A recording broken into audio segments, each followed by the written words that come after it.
কোরবানির ঈদ সামনে রেখে বিভিন্ন দেশ থেকে পাঠানো প্রবাসী আয় বা রেমিটেন্সের পালে হাওয়া লেগেছে।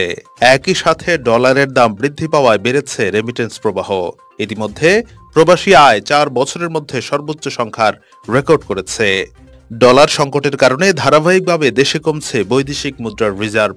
পরিস্থিতি সামাল দিতে গত মাসে ডলারের আনুষ্ঠানিক দর এক লাফে 7 টাকা বাড়িয়ে 117 টাকা করেছে কেন্দ্রীয় ব্যাংক। এতে আমদানি খরচ আরও বেড়ে মানুষের উপর চাপ বেড়েছে। তবে ডলারের দর বৃদ্ধির কারণে বেড়েছে প্রবাসী আয় বা রেমিটেন্স প্রবাহ। সদ্য সমাপ্ত মে মাসে ব্যাংকিং চ্যানেলে মোট 225 কোটি ডলারের প্রবাসী আয় এসেছে, যা প্রায় 4 বছর অর্থাৎ 46 মাসের মধ্যে সর্বোচ্চ, আর এ যাবৎকালের দ্বিতীয় সর্বোচ্চ। এর আগে 2020 সালের জুলাই মাসে সর্বোচ্চ 260 কোটি ডলারের রেমিটেন্স এসেছিল। জানা যায় দেশের ব্যাংকগুলো এখন বিদেশি এক্সচেঞ্জ হাউস থেকে 118 টাকা 30 পয়সা পর্যন্ত দরে প্রবাসী আয় কিনছে। এদিকে পণ্য আমদানি ও প্রবাসী আয় হিসাবে আসা ডলারের মূল্য বৃদ্ধির কারণে পণ্য আমদানির খরচ বৃদ্ধি পাচ্ছে। দেশে এখন প্রায় 10% মূল্যস্ফীতি চলছে।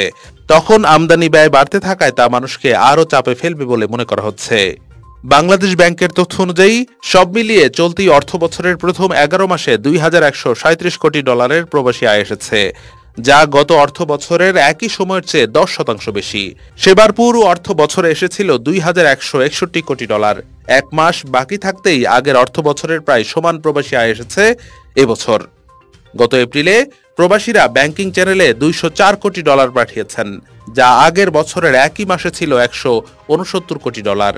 গত 29 মে কেন্দ্রীয় ব্যাংকে বৈদেশিক মুদ্রার রিজার্ভ কমে 18.72 বিলিয়ন ডলারে নেমেছে। আগের মাস এপ্রিলে রিজার্ভ ছিল 19.96 বিলিয়ন ডলার, যা গত ডিসেম্বরের শেষের দিকে 21.87 বিলিয়ন ডলার ছিল। দেশের ইতিহাসে রিজার্ভ সর্বোচ্চ 48 বিলিয়ন ডলারে উঠেছিল 2021 সালের আগস্টে। বিভিন্ন রকমের পদক্ষেপ নিয়ে আমদানি নিয়ন্ত্রণের পরও বাংলাদেশ ব্যাংক রিজার্ভ থেকে প্রচুর ডলার বিক্রি করছে। তবে এবার ধারণা করা হচ্ছে প্রবাসী আয়ের কারণে রিজার্ভ বাড়তে পারে, যা দেশের অর্থনীতিতে ইতিবাচক ইঙ্গিত।